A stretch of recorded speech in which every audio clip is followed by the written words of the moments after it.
do-rag. You know it. Bringing back the 90s. This is my look. Yeah, exactly. Oh, my hair is kind of dry at the end, so I'm just trying to do my best with it. And it seems, yeah, that's all that's happening. I used to wear these all the time, though. All the time. I occasionally wear one rolled, for a headband. My mom wears one all the time. I used to wear them rolled too. Actually, I did last week. I did like 50s style and a little updo. Yeah, it's fun. Mm-hmm. So we're getting into the dish in the heat of battle here, and everybody is talking about this trial. Dipping in the DEPP. I dip into the DEPP. Those cool watery pools. It is the one person I would meet. I would leave Justin for. Is Johnny Depp? Yeah, I've told him that for 2 years now. I've had a crush on him again since the 90s. That's why we're all so enthralled with this. Absolutely. Because we now in our 40s, around 40s, we grew up with him. He was our child star. Yeah, he was one of them for sure. I've read that, now I didn't follow it years ago. Of course, that was right when I was getting sober. You know what I mean? I didn't either. Yeah. When all this happened? Yeah, when it all started. Mm-hmm. Because I don't follow Hollywood as such. I'm not but I do remember hearing allegations of abuse, and I just immediately put it out of my mind and thought, oh, here we go again. Another guy that would never do that. I mean, that's really what I thought, because if I was like, oh my God, Johnny Depp. I thought like, shit, because there's so many people that it was coming out, with other, I don't remember at this time, recollect the other abuse stories, but there seemed to be a lot at once because I don't know. I feel like Hollywood kind of does that. So I was like, well, shit, that sucks. But I didn't look into it either. So yeah, and now we all don't really have a choice. I feel like it's kind of like how OJ was. It's just like every day, all day, here it is, except it's not swarming on your TV. You have a choice on the YouTube. Yeah, you can click in or not. Streaming. Yeah, which is nice. It's good they give you option, because it can really can infiltrate your life. Yeah, absolutely. Well, I'm Leslie. I'm an alcoholic. I'm Rachel. I'm an alcoholic.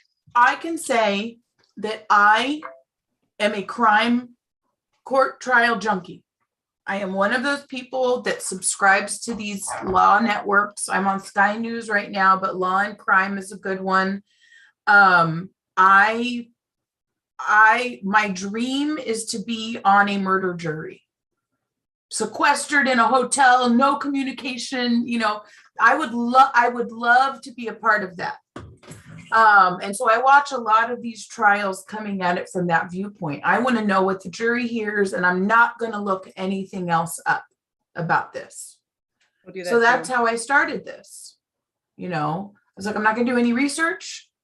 Once it's got a couple days under its belt, then I'm going to start binging it, right? But in the first few days, I was like, something's not right here. Like, something doesn't feel right about this. And I will tell you, the first reason I got, for some reason, I had heard that Johnny Depp was sober. Maybe I had heard that back in the time when he was trying to get sober, or around the time that these allegations came out. But I was under the impression that he was sober, a sober celebrity. And so then when he started talking in his testimony about, I had been sober for 18 months and I was on treatment, I caught something that he said. And they said, at the wedding, did you have anything to drink? And he said something along the lines of, I thought it would be okay to have a glass of champagne. And it might not have been the wedding, but it was in that same day of testimony. Yeah, it was. I remember that. he's like, I just thought it would be okay to toast and have a sip of champagne. And I thought, now someone who's in recovery wouldn't say that. Someone who's in recovery would say, I knew it was a bad decision and it took me right down the same rabbit hole. And so I questioned that. So I started Googling Johnny Depp addiction, you know, and then all these stories started popping up about the trial, you know. Go ahead. I'll stop talking here for a minute.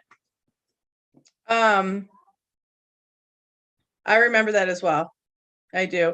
And yeah, so I wasn't really invested either until it kind of, I mean, with the pandemic, for me, and I believe many, many, many others, it was like every man, woman for themselves. I mean, there was a lot going on there. So that's also when I got sober and I didn't care about the celebrity shit. But I was very interested in that as well, like the addiction part. And I heard that testimony and I thought, huh. For me, what came up was a lot of people are so embarrassed. They're breaking their own anonymity and in a court of law where there's a lot of people there listening and their job is to judge fairly, hopefully, but to judge. Right. So he can't, for me, that wouldn't be a proud moment and that might be hard. I don't know his journey. It seems very long and arduous. So who knows? I also find it interesting that, I mean, Amber Heard, good God, we could have a whole podcast just on the way she looks. We'll get into her. We're on. She is. Yeah, she's her own beast. But just to, I mean, she's involved in this. So he seems, the feeling I get from him, even minus the addiction, is someone who is calm, someone who is decently calculated, and calculated doesn't have to be a bad thing. In like a controlled sense of his, right, because and that could be an addiction thing. Maybe I see that because I do it, you know, but with all the movies he's done, there has to be some kind of calculation. It doesn't seem like what he just rolls out of bed and goes. I mean, he is really talented, but it still takes effort. Yeah, and you have to learn that, and you have to learn reactions to people, and and you know, the story goes from his professional sources that he was having a rough few years. Yeah, and with the Pirates movie. Now that's also correlated with his relationship at that time with Amber Heard. Exactly. That's what they didn't bring up. They didn't. And also, which makes sense because they have to prove their case. So there's some, you know, you want it to make sense. It has to be in a chronological order that's only about, it's very much like AA in my belief, where it's like, I have to speak about me and there's hearsay. Anything else is hearsay because that's what it is. Yeah. Which is probably good. It'll make more logical sense. But the addiction part. Now, at the end of my addiction, and I mean like heavy addiction, not this last relapse.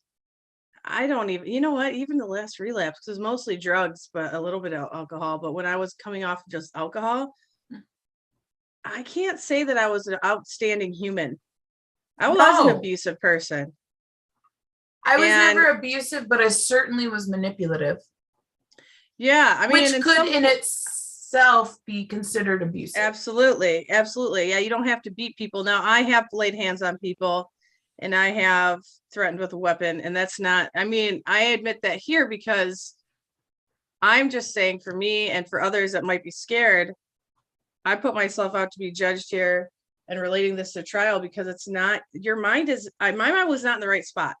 Right. My emotions of what I wasn't filled with as a young person were on 10 and controlling the show. So that means fear, abandonment, judgment, all that. It's fear, just crazy fear and anger. I would normally not act that way in my right mind, and I don't. So I think about that as it relates to this. And I can't say for sure certain that he wasn't abusive in some way. And I'm not, for me, I'm all about Johnny.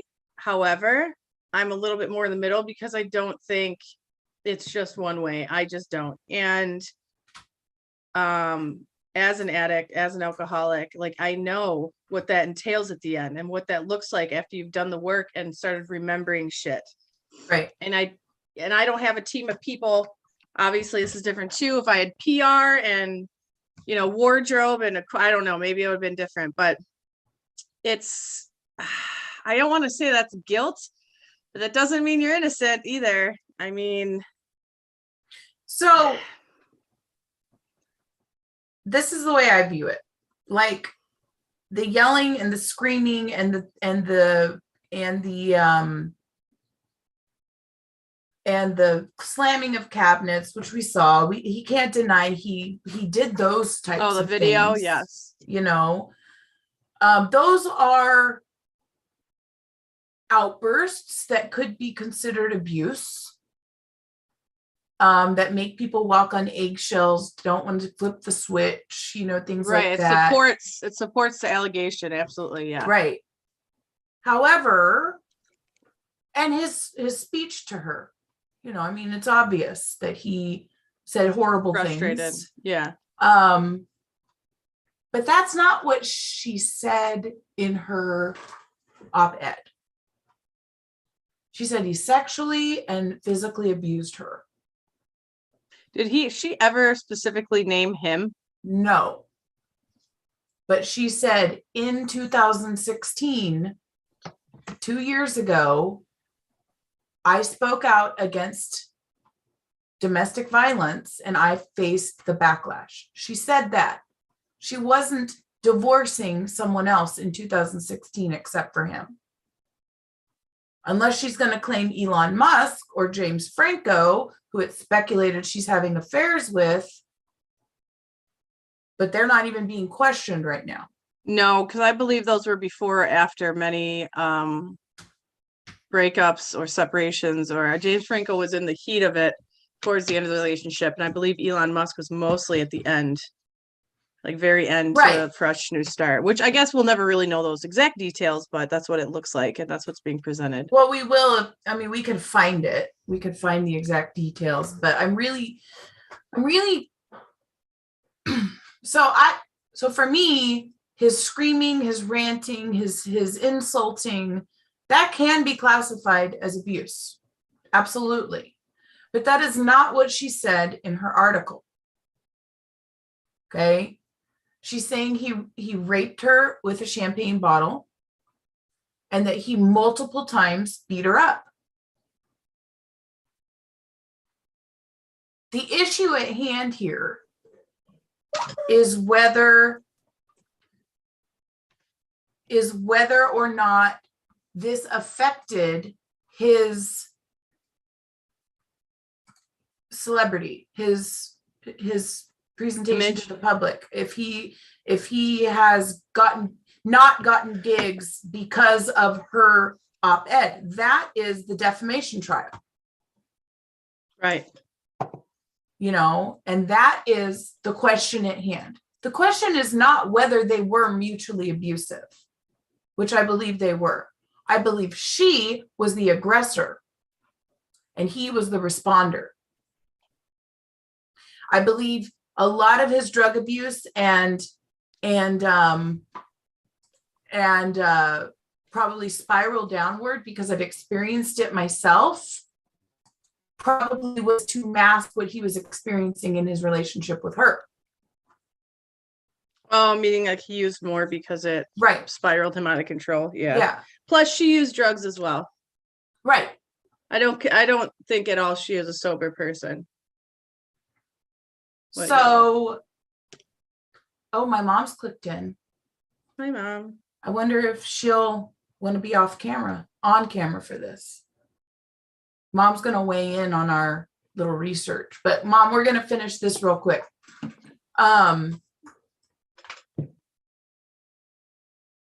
We have to separate ourselves from what we're hearing, abuse, and get down to the point of the trial, which is, did her op-ed cause him to lose jobs? And the answer is yes.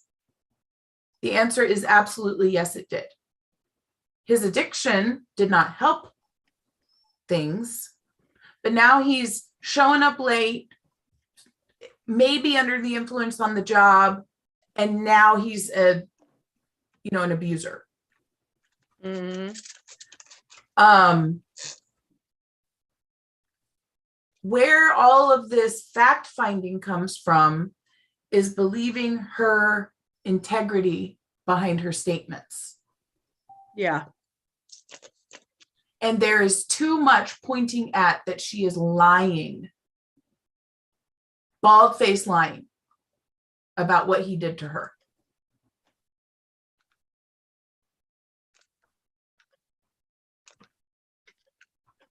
I think so. I think with her behaviors, the way she constantly looks at the jury for attention, and now there's things coming out, videos and speculations arising and coming to light about jurors that they're very stone-faced, you know, because other people in there, reporters, other lawyers, attorneys, things like that, can see, obviously, and no one's reacting to her. So, but then just being devil's advocate, and I have thought this, which is a very unpopular view, but I have not heard anyone talk about it. Being a victim and survivor, mostly myself, if she truly feels she deserved it, she wouldn't have gone to the police. She wouldn't. That's not as common. You don't go and get help. You don't seek help. The claims of her trying to always, like the monster and Johnny, I actually believe that. I do too. Yeah, I do. And I know a lot of people don't, but I do.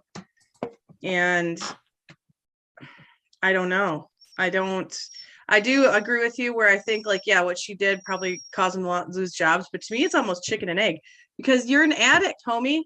Own it. Do the right thing. Is it easy? No. We've all lost all of our shit. That's why we're in those programs. And you might not, everybody's scale with that loss and gain and, you know, consequence is different. So to me, this is like, this, maybe your higher power is intervening and being like, stop being with crazy people. You know, you're addicted, own it, be done with it and leave. I don't know. So like, I could see that side of it as well, where like owning his own shit. Mm-hmm. Because his addiction might have caused a lot of this, because it caused the choices. Doesn't mean that she has the right to abuse him, but it does mean he has responsibility, and it's right in his part. You know, and obviously lawyers are there to argue both sides, not to admit fault. Mm-hmm. But yeah, she's not believable, which is also not, I don't find her to be a good person. Just a feeling I get. But also there is footage, I believe, and I haven't looked it up yet, and articles about when she abused her ex-girlfriend in an airport. Yes. And slapped her, and that's a real thing. And she denied it, but that was actually, like, there's witnesses, there's article written. So Johnny is not, everyone up there, whether they're on his team and maybe keep his anonymity with the addiction, and maybe they honestly never saw him really out of control, because as you know, you become functional for the most part. And he said, he said that, and then one of his guys said that. Right. And those, I believe, and the way he treats his people too makes me think like he really is loyal. Yeah. But I know one thing is that you cannot control that addiction. You just can't. The only thing you can control is not doing it. And I think she's a big part of it. Yeah. So my mom's here, and she wants to weigh in on some of the lies and the integrity behind why we have to pick a side, basically. Okay. She's on 2 devices, so let's see how this works. I told her she had, meaning one for audio, one for visual. I think so. Or she wasn't going to come on. She said she was sick, but so she must really want to. Good. We need that. We need. I'm here. Okay, we can hear you. Good. Yeah, I'm pretty sick, but this is kind of a knee-jerk subject for me. Well, so did you hear most of what we were saying? I haven't, honey. I haven't had a chance to. So what we were saying is, you know, the case is not about whether they were abusive to each other. There's no physical evidence that he physically abused her, but there's definitely evidence that there was verbal abuse, you know, that there was that intimidation factor. There is evidence that she abused him, but the ultimate, you explained it perfectly yesterday to me. What's the ultimate goal of this trial? What's the lawsuit? Well, that she caused him, defamation, that she caused him extreme loss of income. And I think what is most important to him, and people are like, oh, no, it's not. He wants money too. But I think the most important thing to him is just to get his public persona back. And I truly believe that she did not expect that, because in her mind, at that time, what was she, 30, 28 to 30? Yeah. In her 28 to 30-year-old addled mind, she truly thought that he was old and washed up, and that no one would come to his rescue, and that they would believe her. And she latched on to the Me Too thing, and she's been a bad actor in every sense of the word. Yeah. And I believe that his verbal, you can call it abuse, but I call it defense. Well, we said that too, actually. We said it seems like a lot of his, what's perceived as abuse, is actually reactions to her aggression. That's right. She knew what buttons to push with him. And, I'm sorry, I've been married to your father for almost 42 years, and never, even the worst times that we ever went through, and we've been through a few, and, I never would have thought of taking a picture of your dad in a compromising position or whatever, and then sending it to my friends and all of this stuff. It's when you love someone, you don't do that to them. You don't humiliate someone you love. Right. I just, and people who understand what a normal human with empathy, with the capability of empathy, which I don't think she has. Something is missing from her young, by the time we're 10, 12 years old, those very important formative years, we've already established in our mind, if we think that other people like us, if we're likable, if we're lovable, that has already been demonstrated to us in our early life. And that has everything to do with nurturing and, and she may have been born with something just a little off in her brain, some chemistry, whatever. And and Rachel brought up that she is not innocent in drug and alcohol uses either. Yeah, no, I believe she's an addict. I mean, as well. she's definitely. So I don't know if she used in court, but she definitely was doing something. Well, and if you go through, there are so many things on YouTube, and we all know that the internet's true, but there is a thing. Well, yeah. There's one thing on YouTube about one of her coworkers. I think it's called something and Jason. I can't quite remember their name, but he worked with Stephen and Jason Samoa on Aquaman? No. The YouTube channel, I think, is called Stephen and Jason. I can't quite remember, but he worked with her, and he talks about, I guess, what a really horrible human being she is. Well, and there is proof that what her, they've said that this woman has recently come out is, I don't know, Jennifer Chapman, something like that. Paulson, Paulway. Yes, that this woman came forward and said that's not what happened. Jennifer Holloway, about the stair incident. The sister. Yeah, Whitney Heard Enriquez, I guess is her name now, worked for her, and Whitney came, and Whitney said, I need a place to stay. And she said, what's going on? And she said, I'm afraid of my sister. Yeah. And she went and stayed with that woman. And see, she changed her story. This is another woman who she was kind to them, not realizing what treacherous people they are. They are treacherous, and they are the epitome of the primitive animal brain, really, Monkey brain. to protect yourself in all situations, and you take down everybody with you you can. That is Survival at any exactly what we cost. talk about in AA meetings. Yeah. Which is why we're bringing this to light, because it's, I was speaking on this before. I don't find him completely innocent, because I know as an addict alcoholic, like towards the end of my addiction, I did things that I didn't think I'd ever do. However, I agree with Leslie. I think she was the aggressor. I think there's something, like, I don't know if it's sociopath, something's not right with her emotionally. I don't know what her past is all about, but there was definitely testimony with her. I mean, even her friends, I don't know if they were subpoenaed or what, but it's just like people are missing. They're not really saying anything substantial in any of their cross-examinations. Well, they backed her story, is my theory, is this is what happened. That they backed her story back then when they called the police. Because they saw dollar signs. Right. But then she came out with this op-ed. And all of a sudden, all her friends, they all had a falling out.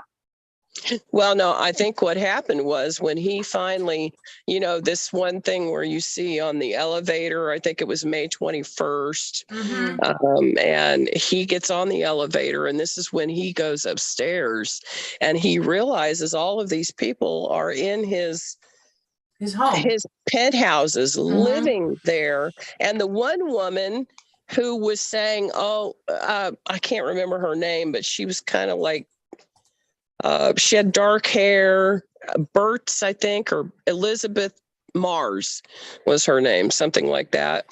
And she said, he came in and he was yelling at me and I was scared. And so I ran and hid. I just watched that. I was scared as shit. Yeah. And ran from this grown-ass man. Doesn't remember anything else. Doesn't remember anything else. And she was saying, and then when I came back, everything was all cleaned up, trying to lie about why the cops didn't see anything. But can you imagine walking into your home after being gone and coming in and seeing all of these people in your home? And he said, get your fucking people out of here. I mean, that is normal. Yeah. I would say that as well. And then he came back down and they showed him in the elevator. He was agitated. He was, not and his guys intoxicated were with at all. him. Yeah. And someone has to realize that he was at the end of his rope. Well, that's what we were saying. Yes. Yeah. Well, and that lady, that Elizabeth, also testified. I was literally just watching that before the podcast, where she's like, "Oh yeah, I guess he was intoxicated," and they're like drunk. She's like, "Yeah, I guess he seemed drunk," and it just kept like, no, it doesn't. He doesn't. He's not drunk in that. No, it doesn't, because he's not drunk in the elevator. He had way too many people around him. So, and none of these people, by the way, on Amber's side or whatever, people that knew her or her perspective, none of them are friends with her anymore. Not one. That's what I was saying. So I think it's crazy. They covered her story the night of, and then realized, fuck. And they're like, I don't want to be involved. And by, in 2020, they were allowed to give these video depositions. And then it got 2021. And they had to do another video deposition because we are still under the constraints of COVID, right? Well, now they're at the point where they have to appear in person and lie on the stand. And I think they refused. That's what I think is the root of this issue, with no one except her sister, who self-proclaimed never sober. Right. Backing her up. I thought it was very interesting that some of the stuff that the jury, I don't think, will ever see. And this, oh my gosh, I'm sorry, I'm on allergy medication right now. I can't remember his name, but he was showing some of that video deposition from that Josh guy who was married to Rocky. Previously. Cro-Magnon man. Some of that had been, that the jury couldn't see, had been redacted. He said, yes, that Rocky told me about, that they had a threesome, Elon Musk and this Kara, whatever her name is, and Amber Heard, and she was having an ongoing relationship with that Tara or Tanya or whatever, who she had beaten up in the airport, and all of this. I mean, she It was like just 1 minute, maybe 45 seconds was redacted that had so much information in it. yes, I didn't very know that. incriminating. Yes, and he said that she had 30, 40, 50. He said, I can't even tell you how many Yeah, they people said, coming how in and many out of people there would every night. come? How many people would you see come up? Well, I couldn't tell you. Was it more than 20? Yes. Was it more than 30? Yes. Was it more than 50? I can't really Can't speculate. really give you Wow. I mean, she was just like, she should have Partying. probably had landing lights installed on her stomach. I mean, So that's what we were saying at the beginning of this, that the integrity of her testimony and her friend's testimony, Yeah, it does not crap. add up. It does Right. not add up. No, No they one just except yeah. her sister saw him be physically abusive. but even their stories, they were so. And if you listen to how she said he ran up the stairs, and this is why It's I very really scripted. I love this, the body language guy Yes. and the behavioral arts guy, Yeah. Spidey. I love them because they show us people who can be taken in by these folks who have something wrong in their brain that you and I normally, we would never want to dupe people. And one of the things that the body language guy, Enrique, I'll call him, that he calls it is duping delight, where you can see it flash across their face that they're like really smug about the fact that Yes. they fooled you. And if you look at her in slow motion in that original UK testimony that she did, and he slows it down and looks at her faces and the things she does, she's a monster. She called Johnny Depp a monster. She is a monster. She is a chimera. I call her a basilisk in my Twitter feed. That's what because the basilisk, it looks at you and turns you to stone. Mhm. I mean, she is scary. To know that She is people scary. like her out there exist, and there are a lot of her. There are a lot Well, of people are. out there. You know, And it's something mostly males that come to light. So it's very interesting that's why this is so important. hard for people Mhm. to even fathom, because I mean, let's face it, some people say there are no true lesbians, only women who have been rejected by men. I'm not saying I agree with that or disagree with it, Yeah. but she is so different than most women. Mhm. She's more like a man in her it's power. yes, it's very Power. odd. She's very Yes. when I look at her, I see an animal. She has those base animalistic primitive things that make her very scary. Yeah, I agree. Do you think she's just kind of mimicking? Because I've kind of noticed that with her too, where she's just learned what is appropriate. And maybe that is why she constantly is looking at the jury for. But see, Yes. they never can really get it. Right. Because they don't have that natural, that most humans, you, Leslie, me, Mhm. there are things that we know you can't do that. Well, we've met people like that in our recovery walk, and Oh, we have said, absolutely. Rachel taught me, if you feel weird in your gut, and of course I've known that all my life, but really she's like, sometimes you can't explain it. Yeah. If it feels weird, you've noticed Yeah, it's something. just not right. And if you say, and this is always, when someone says this to me, I always Mhm. call them out on it. When they say, but I don't want to be judgy.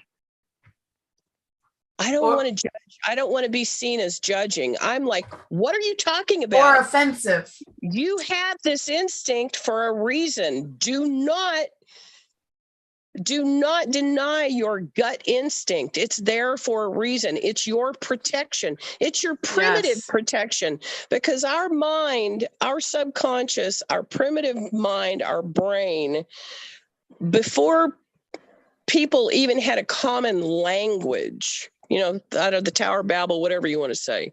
Right. We The reptilian brain. relied on facial Reptilian brain. Thank you expressions. for saying that. Yeah. Reptilian brain. It's a visceral response. We rely on facial expressions, the teeth, the mouth opening, all of those things. And there's an evil and good side of your face too. So you can look, if someone's trying to dupe, the evil side will always reveal. I was just looking into that. Well, if you notice in those tapes of her from the UK thing, Yeah, when she's trying to, and this is why I encourage anybody to go to this body language guy. Oh, How it is she's informative doing the for contempt. yes. Yeah. Normal When she's- everyday people should watch this stuff. Yeah, when she does the contempt thing, and it's obvious she's doing it on one side of her face to keep her attorney from seeing it on her other side. And it's very creepy and it's very scary. And to see her faces, I mean, I have known at least 2 women in my life who were like her, and I knew it from the beginning, and they scare me. So when I first can't fuck with crazy. That's my motto. This was last Saturday when I started getting into the extra stuff, because I told you I started let myself binge Extra, like what? Like the YouTube videos and the commentators and things like that. So I sent this to Mom and Catherine last Saturday. And then I think I sent it to you. I said, I watch most of my YouTube stuff. I watch on 1.5 minimum, sometimes 2 times speed. Even when I'm listening, even when I'm listening back to our stuff. So a lot of the explanations that I'm hearing, I speed watch them. Anyway, I said I watched this on 2 times speed and it's great because it was long. I noticed all of this, the things the body language expert was saying, but this guy totally explained those things I thought I saw. So when you're having a conversation with someone and they make some weird facial expression and you might look at your coworker like, what was that? My subconscious mind does that. It goes, I can't put my finger on that, but something just happened there. Yeah, like it's the wrong emotion, the wrong response for what you just, it's not correct. And this guy, this body language guy, just completely proved why we get those feelings.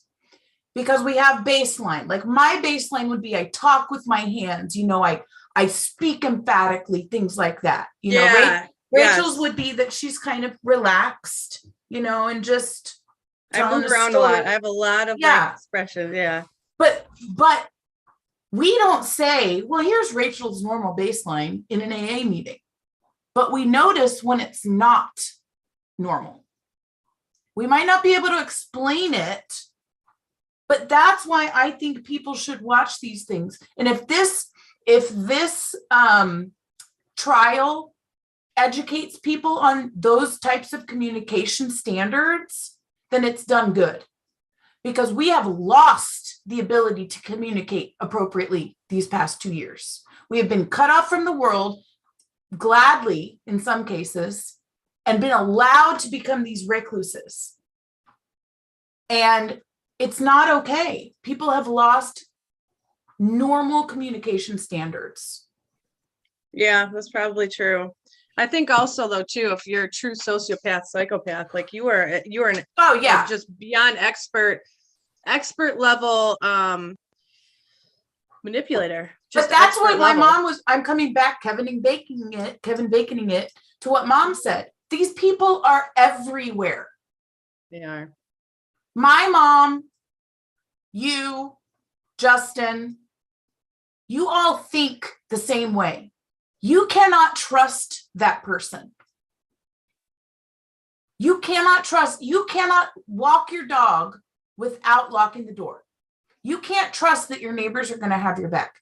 Now, when I was really kind of coming into my adulthood, and I was like, I don't want to be like that. I don't want to be judgy, as Mom said. But I do. these people are everywhere, and we can take it to either extreme, or we can just be cautious with whom we come in contact.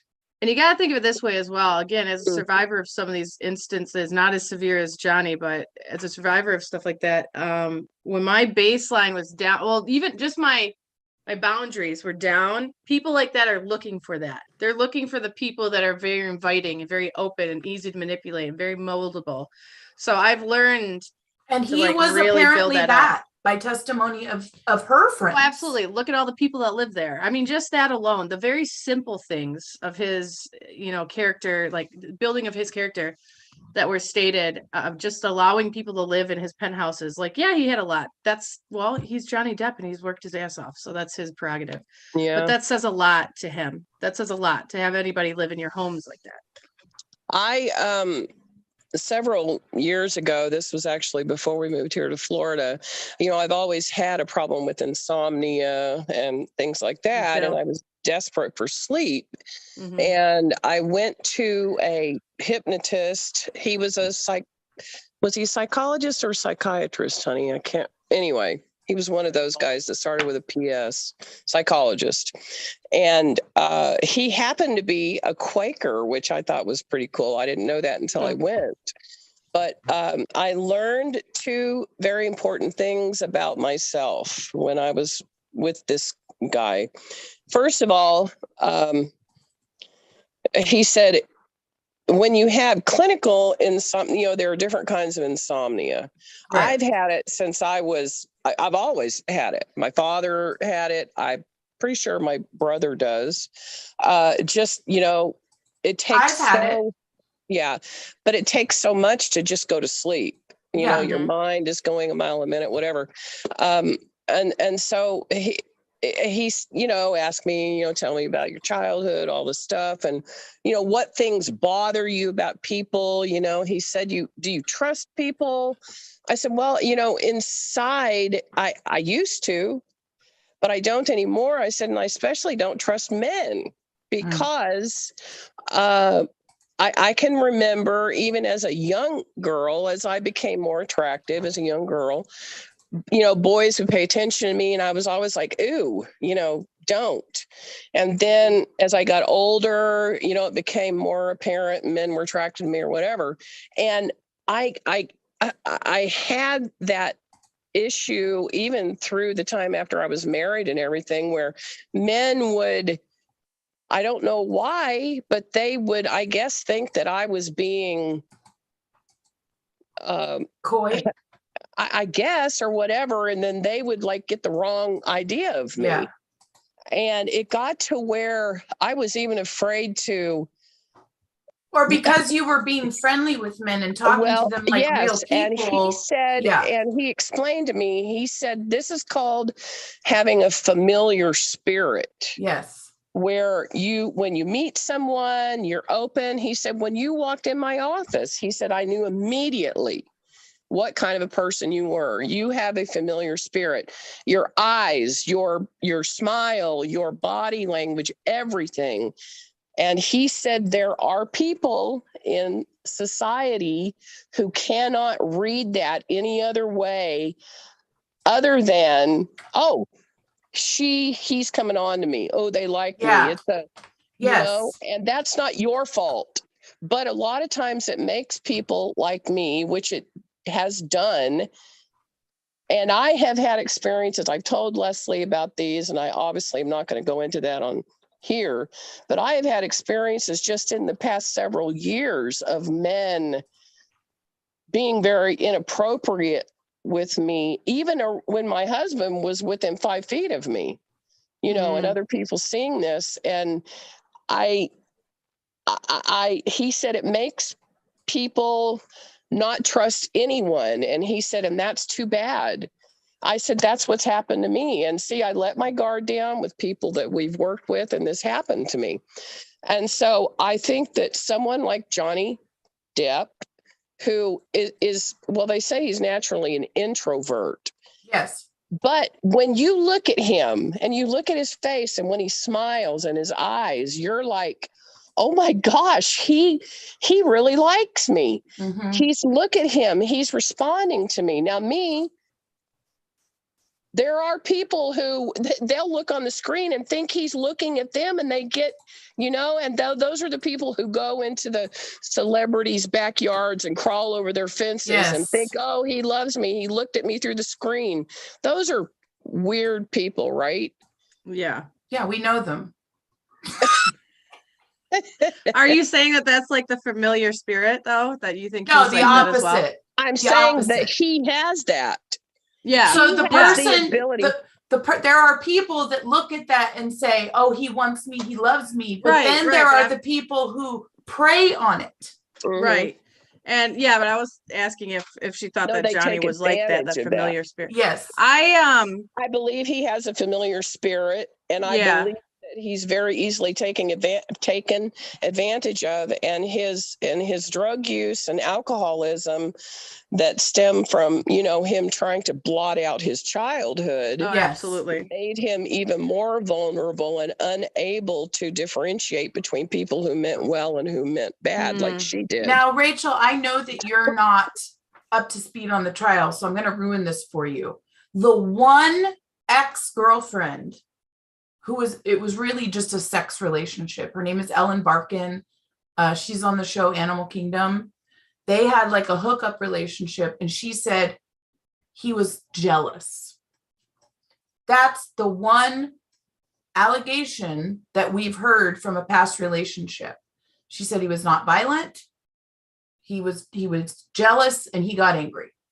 But that connects the dots to this, protecting yourself and being hurt and being taken advantage of. Right. This is back in the 90s, Rachel. Yes. Yeah. Okay. Well, I mean, and the thing is, like, he was dating some models back then too. So I could take in consideration those personality types, because even Kate Moss says that none of this happened and that she was actually really shitty to him.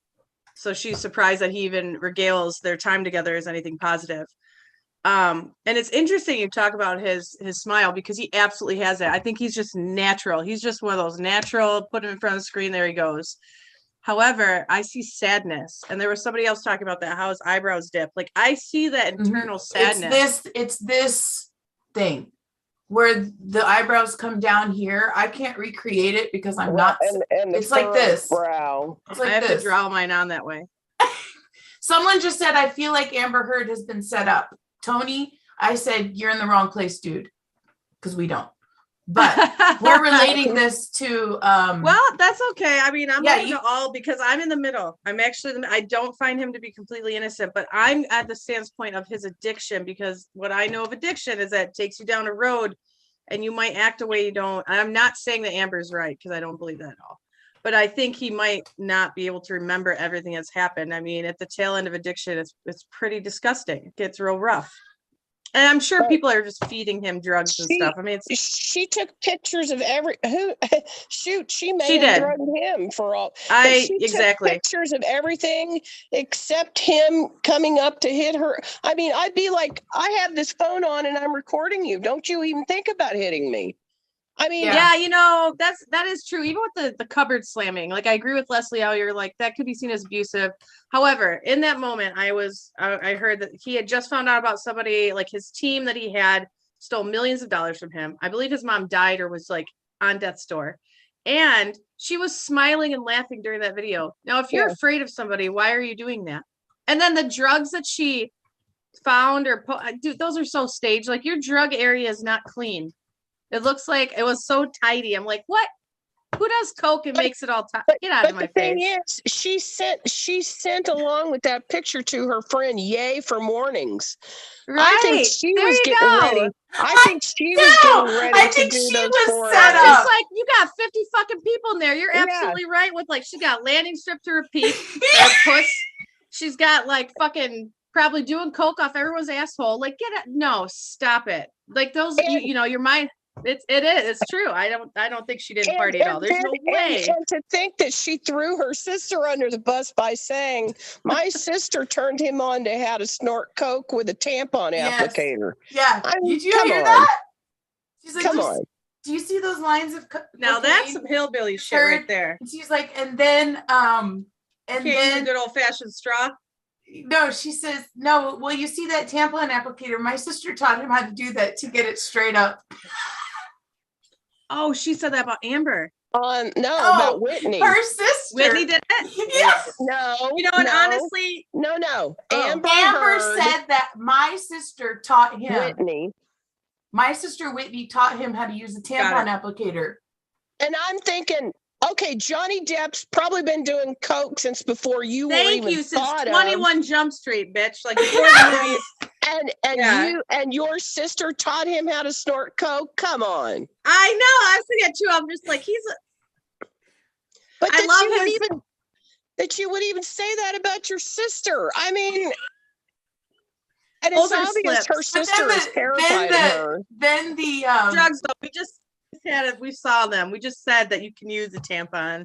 Then the lawyer said, so typically when someone does cocaine, they snort it, right? She was like, yes, that's how you get cocaine. She goes, but you said he left and there's no residue on the table. You said he had left for work. How do you? Oh, well, the tampon applicator, my sister taught him that it cleans up the most from the table. You know. It's the Hoover version. I understand. Yes. That. Oh, okay. Get that Bissell shit in there. I gotcha. Thank you. Good tips. Good tips on how to do drugs, kids. Nice. Oh, we need to make a spot. How to do drugs with Amber Heard. You know, honestly, though, the fact that anyone would think like they didn't party. Okay, like let's go back to wedding night, right? Like you were talking about, Leslie, how no, he was at an awards show when he said he took the champagne. But then at the wedding in his testimony, he said, I'm not sure if I drank. And that's what I hung on to. I was like, he might not have. I don't buy it. I don't know. I think he definitely smoked weed. Like he was all into that. However, what did they have? What did they call it? What was the party with mushrooms? Cuddle party? Coachella. Oh, they went to Coachella. They called it a cuddle party? No, it's a hen party. Yeah, CUDDLE. Yeah. Oh, sorry. And they all did shrooms. And that was on an itinerary. And she's like, and she was saying that she doesn't do drugs. I'm like, you made an itinerary with drugs on it. Now, only people, unless you're a narcissist, which I believe she is, but also you're an addict because you're just like, look how good I am at this. Yeah, I know, because I did that. I'm like, watch me shotgun this beer in 2 seconds. Give me your keys. Yeah. You can look at pictures of all of them back then. They're fucked up. They all look like skeletons. I know, they're like my before pictures. My goodness. My before and after sobriety pictures. In my head, I was like, damn, she got fat. And I'm like, wait a minute. No, she's not fat. She's coked out, dude. That's different. She was like, now she's normal. Yeah, Coachella. Yeah. Girls, I'm going to have to call this a day. I'm having a hard time talking here. So, all right, love you. Thanks for waiting. Thanks for coming on. Both of you. Go, Johnny. Bye. Bye. That was awesome. No, you're when we get back to the essence of the trial, like we can see all this, we can do our outside research. And if we are trusting, hopefully, that the jury is not doing outside research, right? They're just hearing what's presented in court. That is concerning to me, though, personally. But yes, I don't believe that they would. I mean, because that's why they're supposed to be sequestered and like separated. I don't know. I mean, maybe they're not. Maybe there's what do they do? Like put like a device on them if they see something and like goes off? Like, how do you know? Look, that they're telling the truth? Amber Heard wouldn't say boo to a goose. Thanks, Jamie. She's been stitched up. She's never done drugs. She's a Christian. I'm a Christian, bitch. Wait, someone really thinks that? Do people really think that she's innocent? I don't know. I don't know if it's facetious or what, but I'm a Christian. Tony? So am I. Tony really thinks she's innocent? I mean, I'm not against anyone's opinion. I just want to know the facts. Like, I'm speaking from more of an addictive standpoint. Yeah. But my heart and I go with Johnny personally. But I also think that he was in the midst of like contemplation. You know, the cycle of addiction. I think he had a lot of contemplation going on. Mm-hmm. And he did not have the proper support, because even during the trial, he was trying to do it the celebrity way. He was trying to do it anonymously. Right. You know what? And bless his heart, because I can't imagine having people up my ass when I'm trying to, I mean, it's not a pretty time. It's just not a fun time. Mhm. So when she's like, he was so mean, I'm like, you realize he's coming off of drugs, right? He's not mean. He's coming down. Mhm. Like, I don't believe her testimony with that. And I was like, how dare you use that against him? And obviously we are not all about anonymity here, at least our own. But I just found that to be very foul on her end. Like, they should not have, I don't know. I just thought that testimony should be thrown out. That doesn't make sense to me. Like, don't use somebody's, why can't I think of it? When you're coming down, what is that called? When you're cleaning out. Detoxing. Thank you. That shouldn't be allowed. I mean, you're detoxing. Well, and that's what he sent her away because he knew it would be bad. You know, Right. now, And did she he said omit that the part that he knew it would be bad because he would get angry and start screaming and throwing things around? Yeah, he Did she omitted pick that. at him? Right. Yeah, Did she make it Absolutely. worse? It's never okay to hit a woman. Well, as a woman, I disagree with that. But if you're trying to say it's never okay for a man to hit a woman, if I throw a punch at my partner, he has every right to hit me back. I'm gonna say it right there. My dad taught me that growing up. You want to hit a man like a man, you better expect to be hit back like a man. And I actually agree with that person. I don't think you should hit women. But I also think that, again, I'm more in the middle of don't hit anyone. Keep your hands to yourself. It's not okay.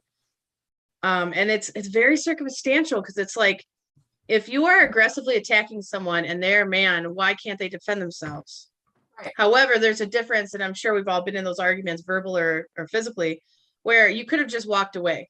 Maybe you had it would hurt, but you could have just been like, I'm all set. Yeah, but if you're coked out and drunk, there you go. So it's very circumstantial. But I teach math, like, you don't hit a girl. Like, I can't handle that.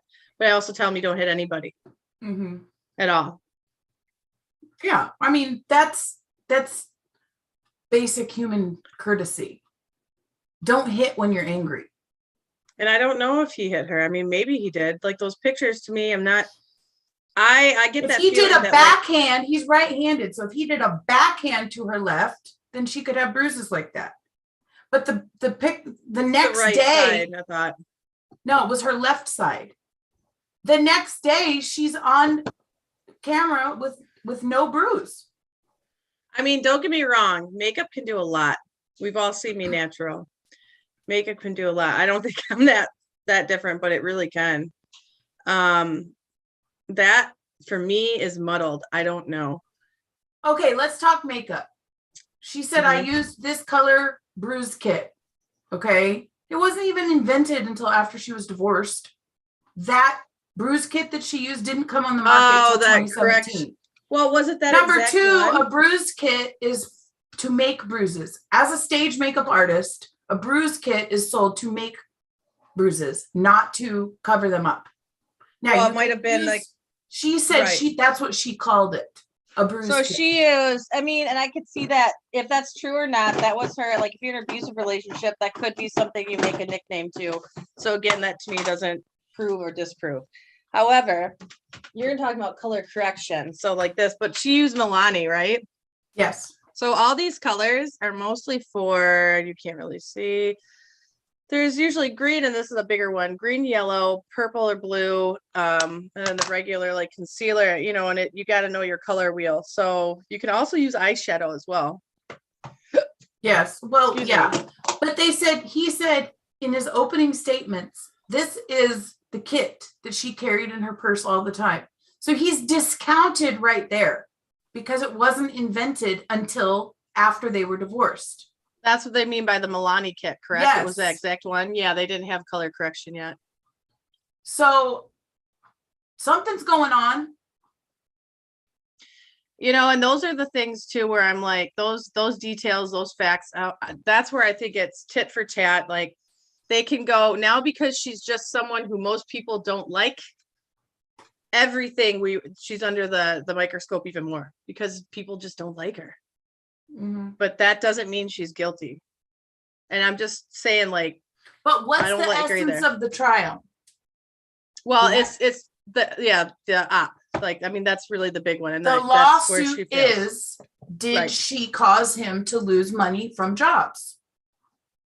Yeah. And But so then, yeah. so her case in her position is she deserved to come out with this op-ed because she was speaking up against violence, right? Domestic violence.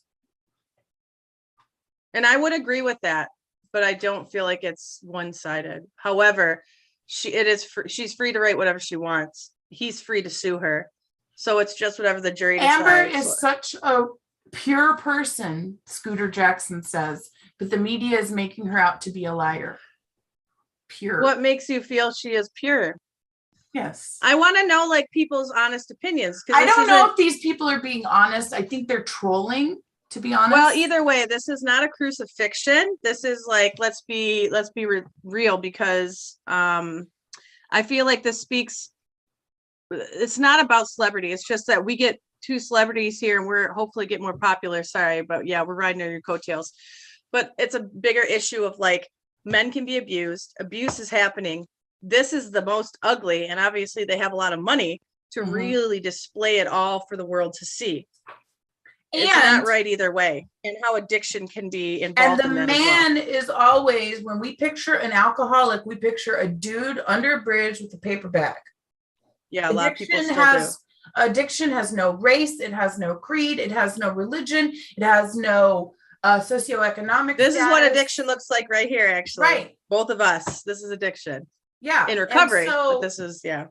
We're making the statement that, yes, he's an addict. Yes, he's at fault in the choices he has made under the influence. Absolutely. He is not innocent. Just like I am not innocent. Just like I am not innocent when I stepped out on my husband in the throes of my alcoholism because I was mad and I wanted to get even, you know? But she displays so many signs of addiction and personality disorders that we deal with on a daily basis in the work that we do in recovery. And she's under the microscope.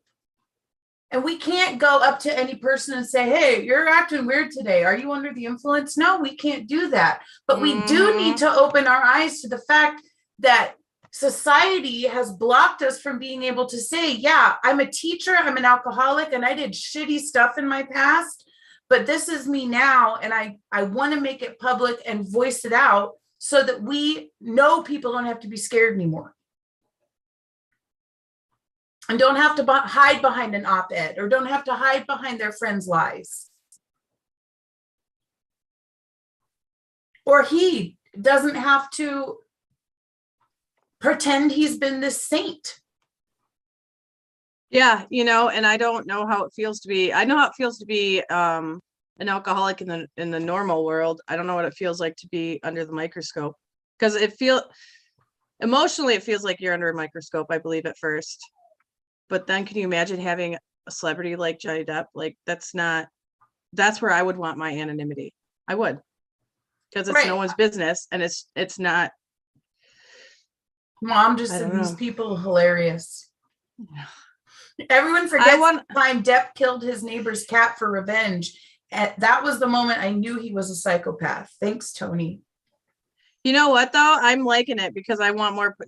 Subscribe. Let's go. Yeah, like, subscribe, share. We need to. That's right. Yay, we have 94 now. We went up 3 people. I'm so excited. That's all. Or 2 people. Listen. We're trying to talk about recovery. And it is recovery. We blended this in because we're saying he's not innocent in his actions. Absolutely not. But we also think he was manipulated in his addiction. Correct.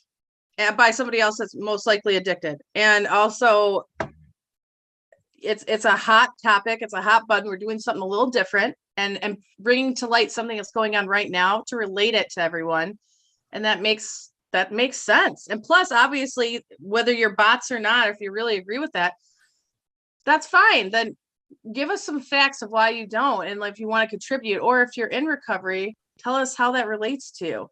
I'm just saying that, you know, Depp killed his neighbor's cat. I mean, that's, you know what? I'm glad you have that thought and opinion, and maybe that is a fact. I don't believe that personally. But that's not really what this forum is about. Right. We started this show September, October, November, December, January, February, March, April, May. 8 months ago. Okay. Was it in May? I thought it was October. Oh, yeah. It was yeah. September. We started the September, show okay. because she and I got on a phone call and we had been getting closer and closer. And we started talking about, man, you know, like, we can't blame all of our bad days on alcoholism because we can't blame all of our good days on alcoholism. But sometimes it would just be easy to say, yo, I'm an alcoholic and I'm dealing with shit. And we were like, there's no place to do that. So we created this show so that people could say, look, I'm tired of hiding behind this stigma that is addiction. If we had more addiction counselors out there being heard and more people not afraid to say, yeah, I struggle and I need help. There are so many people walking around here. We all say everyone has a vice, so we don't know what it's like to walk a mile in someone's shoes. All those cliches. Yeah, I get it. But I'm telling you that probably at least half the people you meet are dealing with some sort of substance abuse addiction. Or have experience with it with someone they love. Yes. Because it's a pandemic. And then we had the real pandemic. It's an epidemic. And then we had the pandemic that launched a new wave of addicts. You know, we've got people who are fighting this alcoholism, who went back out, fighting drug addiction, who are finding drugs, fighting food addiction, fighting, you know, abuse situations because they had nothing else to do. Right. And that's why this is important to talk about, I guess, at least for me, because there was kids. I mean, Leslie and I are both teachers. There are kids that had to be stuck in an abusive home. There's women and men that had to be stuck in abusive situations because of the pandemic.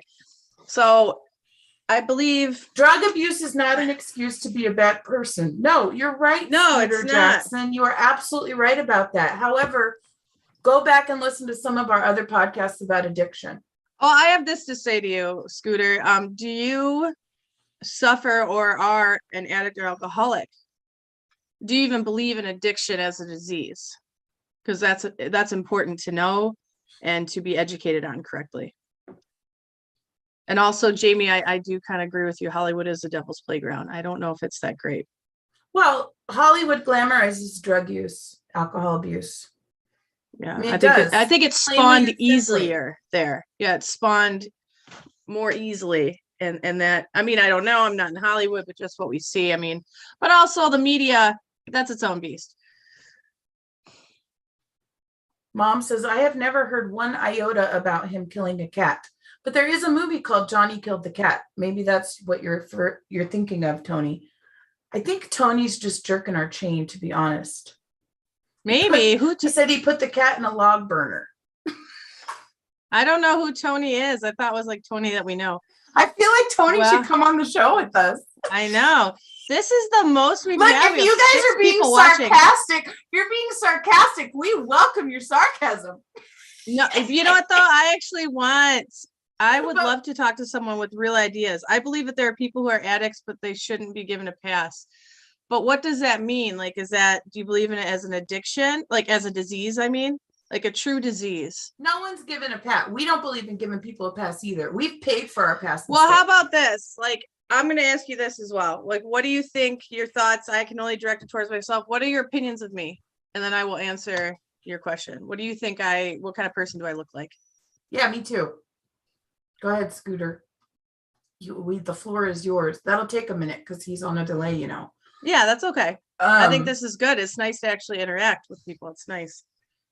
Get to educate, you know. So and you don't have to agree with us either. It's okay too. I will say it's okay to laugh and it's okay to disagree. Mm-hmm. You get 3 for 1 if they did come on your show. It's obvious they are the same person. They're all in different browsers, different. You get a lolly. You get one big lolly. I mean, I'm not I am not innocent in that area either, trolling from multiple accounts. I will admit, I am. trolled and reported people from multiple accounts. Pizza. Yeah, you get, you want pizza instead of a lolly? Okay, you got it. Everybody, I agree. I love pizza too. But again, I'm going to bring it back around to what we said in the beginning. This is not about whether he abused her and whether she abused back. It's about the op-ed losing him business. Well, that's what the case is about, and what our debate and really a forum to educate is about. Is thank you, Jamie. Tony says we're naive. I think you're both very naive. Oh, okay. Well, but why? Like, I have green eyes. I have stunning green eyes. Thank you for the compliment. I have poop brown. Hi. That's so Tori. Naive. You know what, Tony? You're right. I am naive because I'm only 38 years young. I've always wanted to say that. I only know what I know. What my personal higher power is God. And no, this isn't a religious forum, but both Leslie and I are very devoted to. We believe in Jesus Christ, and that's our Savior, and that's okay. And there's nothing wrong with that. Christians. Yes, I am. But that doesn't mean we're better than you. We're just how it is. So having said that, that's who guides me in my life. So whatever I'm supposed to know, I know. Do I know a lot? Nah, I don't believe I'm naive to the point. If you mean immature and stupid, I will have to disagree with you. But I need facts, and I need a really good debate forum to then have a full conversation of why you feel that way versus why we feel the way we do. My naivete was spawned by my alcohol use because I never learned to deal with emotional issues. However, again, if you mean immature or stupid or not realistic, then perhaps you don't know what it means to be in addiction. And perhaps you don't know what it means to suffer also with a mental disorder. Yeah, and anguish. And in that, now, I would say you are the naive one. Also for me, because I'd like to have a conversation. It's not a disease in the same way cancer is a disease. At the end of the day, it's a choice you make. Okay. But you can have a beer and be done with it. We picked up our first beers and we didn't stop. Right. So this is what I would, Scooter, I really wish you'd come on the show. As long as you can be kind, I'm good with it. Because I was hoping you would say this. A disease, look up the definition of disease. Are you a doctor? Oh, yeah, Scooter. Well, that's okay. Scooter can have that opinion. That's okay. So here's two things: is knowing the proper term of disease and what disease is when it applies to addiction, and how little that's actually educated throughout society and in communities and just the world in general.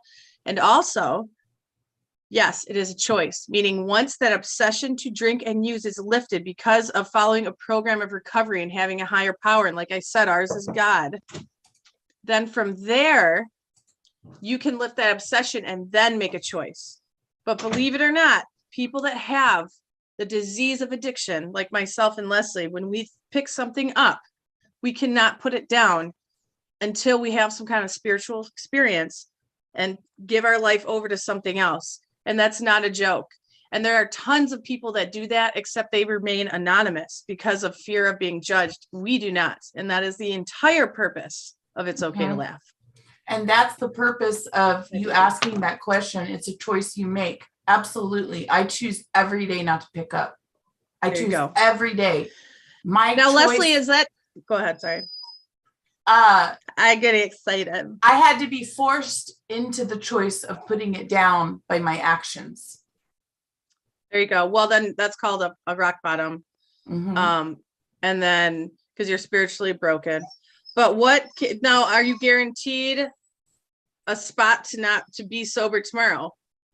What guarantees you a spot to stay sober? Nothing. I'm not even guaranteed if I will live tomorrow necessarily be sober. So Kevin Bacon, back to being naive. The naivete is that if you think you really are proving his point. We're proving his point. If you feel like you have what point? A cancer. I didn't choose to have alcoholism. I chose to Well, a cancer patient chose- can't choose to have cancer. That could be debated as well, because if you use a lot of aluminum and other things, there are lots of studies out that might prove that wrong. It doesn't mean you choose it. You know what? I'm not even going down that road. We Never mind, do scratch not, that. we do not believe religion in a higher power is the only recourse for addiction. Absolutely not. We do not believe that. No, that's Um, just us. That's why I said only us, but a higher power, yes. A higher power is important. I'm sorry. I disagree. and A my higher my Christianity and my belief in a higher power have nothing to do with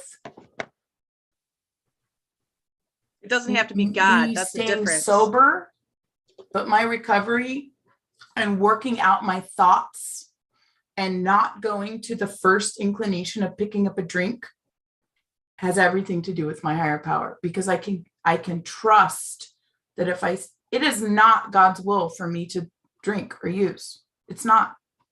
So I can keep that in the forefront of my mind. Would some people call that naive? Oh, great. I don't care if it's naive, because it's keeping me alive today. I mean, For naivete me, is My subjective. belief in a higher power is dependent on my belief. My belief in a higher power is dependent on my recovery, and vice versa. There you go. Yeah, it's cyclical. But people don't have to do that to be sober. You don't, But but I don't think it'll last. therein lies where you should watch our last episode. There's a difference between sobriety and recovery. You know, and for those of you watch, like Scooter or Tony or Jay, any of you, like I will tell my story gladly, not today, because it's a longer tale than we have time for today, to understand why I believe a higher power, you must have that. And yes, there's others like recovery dharma, there's smart recovery, I get that, but it's still higher power based. And also, it was not my personal choice to be an alcoholic. And I never believe that anyone would personally choose to put a needle in their arm and be like, this is me, my life forever. Yeah, did you make the first choice? Yeah. But let's think of it this way. When I was 19, I thought I was at college just having a drink. Doesn't a lot of people do that? Doesn't society push that down our throats? Alcoholism is thought- the best disease ever. Symptoms are you get drunk. I disagree. And then maybe you're an alcoholic. So that would explain a lot as well. And if so, keep watching, and no one is forcing you to drink. Congratulations for choosing Better Life. Thank you. And no one's forcing you to watch our show. You know what? I like that you are, though. I like, again, Tony, I ask you, like, what kind of person do I you want see to me try as? heroin one day. Oh, we should get Justin on. Oh, well, I mean, I don't know if this is serious now, but if No, I think See- I think this is disgusting, actually. And if you think you're being funny, it's actually extremely offensive. And well done if that's what you came on here to do. there are a lot of people that die every day from heroin, and the pain they have to go through roaming streets and getting arrested and losing everything and going to methadone clinics and then Suboxone and everything else they have to be addicted to get off of that one addiction is pretty ugly. And my point again was this: when I took a drink, I thought I was a normal teenager in college. I never knew it was going to spawn into some insane addiction that I had zero control over. That's what makes it a disease. Just like you don't have control over cancer spreading through your body. You don't know until you experience it. If you haven't experienced it, then you, my sir, my good sir, are the naive one. If you are, in fact, a sir. Or madam. Thank you. I think we have good chemistry too. I'm really heated like this. I like this because it keeps me on my I know, toes. that's why I'm letting you do most of the talking, because I Thank will. No, I love Leslie to pieces. And I only look good, Jamie, because I put on like 80 pounds of makeup for this shit. Like normally I'm just normal. Yeah, Trust I me. just have a light powder Yeah, foundation. She's the natural beauty. I'm like, I have zero color. I don't even have real teeth. I put on a fake ass and fake tits. None of this. It's all smoke and mirrors. I thought we were having an honest discussion about addiction. I truly believe it is a choice. You may have things happen in your life that drives you to addiction, but you do not have a choice to make. But you do have a choice to make. You are welcome to have that opinion, Scooter. Absolutely. You may have things happen in your life that Oh, well, now That's Scooter, that's when we get into the disease of thinking rather than the disease of drinking, which if you spend it is some a time thinking in disease. Yeah. recovery, you understand that it's not necessarily about the substance, it's what you've chosen to mask your thinking problems.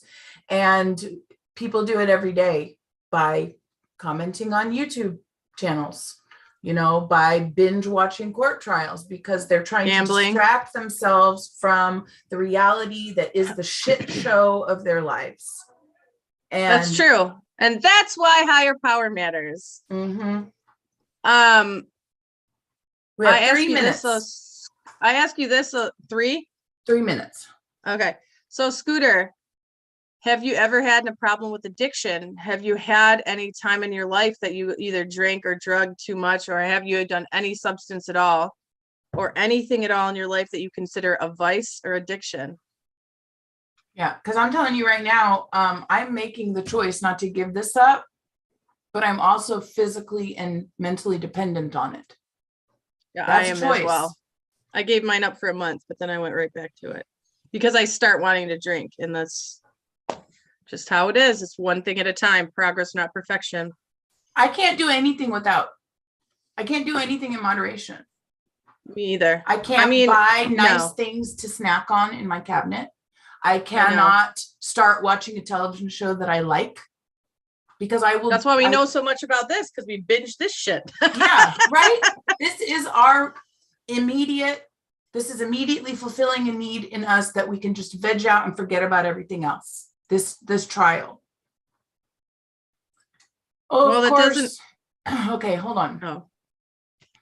Tony says there was a study that soldiers in Vietnam were addicted to heroin, stopped taking it when they came back home. It turned out they weren't addicted to the drug. It was because they were lonely.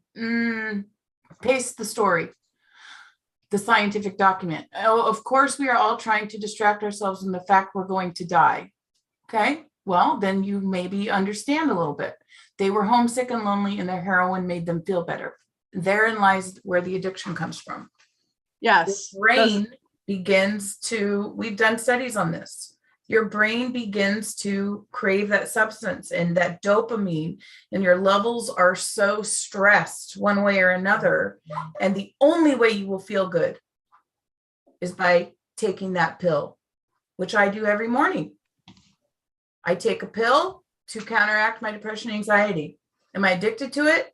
Well, yeah, because my body won't function without it. Yeah, you go into DTs, and then I bet, so at that point, the heroin, one, it's filling a void. So it makes you, it's the illusion of feeling, one, that you're in control of that emotion and masking it, because we're human beings, we're meant to feel. And addicts and alcoholics across the board since 1935, when this all was invented, me, AA, and all the beautiful things Bill W. did, we all have a common interest of not wanting to feel, no matter what we shove that hole with. And then you get addicted to it, let's say heroin, because you mentioned it. And then you have to be physically addicted to heroin. It has nothing to do with that feeling as much as it does that drug, because your body and your brain are now craving it. And there is a cycle of addiction as well, which we also have on prior podcasts. And that is a real thing. I used to work with people with addiction, and I'm an addict. I agree with you. We're all addicted to something. That's human nature. But if you choose drugs and then become an awful person and your life goes to hell, you can't say you have a disease. You could have some validity there. However, most people who choose drugs don't choose to become an awful person. That's where the disease controls you. That does not mean they're not held responsible for their actions. There you go. No, it doesn't. And that's a huge part of the recovery program. Correct. And we're not saying that. That's why we're talking about that. Like Johnny Depp, I'm sure, is a lovely person somewhere, maybe in Amber, she's lovely. I don't want to pick sides in that sense. I'm just saying, from my opinion, from my spirit and energy, I believe him. However, in my addiction, I could not control how I was. I was not a good person. I was very abusive. That's why I asked you, what do I look like? Like, what would be your thought for me? Like, most people find me smiley. I mean, a little different on this show too, but I was very abusive, very angry alcoholic. And when I took that drink away, it was much different. So so what was it? And then become an awful person, your life goes to hell. You can't say you have a disease. Now, if you have cancer, and that's a disease. Well, you can't just wake up one day and be like, oh, I don't have a disease anymore. I don't have cancer. You have to clean it out with something. Most people choose chemo. Well, AA cleans our addictive minds out, and then we can become clear and spiritual. That's the point. So it's a spiritual, it relies on a spiritual reprieve every single day to stay sober in your mind, and then that physical addiction follows. So it is a disease. All right, I gotta cut off here. I'm getting beckoned. I said. All it right. was Well, we time. had 7 people watching. Oh my gosh, guys, this is so fun. I'm like so excited. Thank All you, right. Scooter, Tony, Thanks and for tuning Jamie. in. Thanks, Mom. Yeah, thank you. Bye.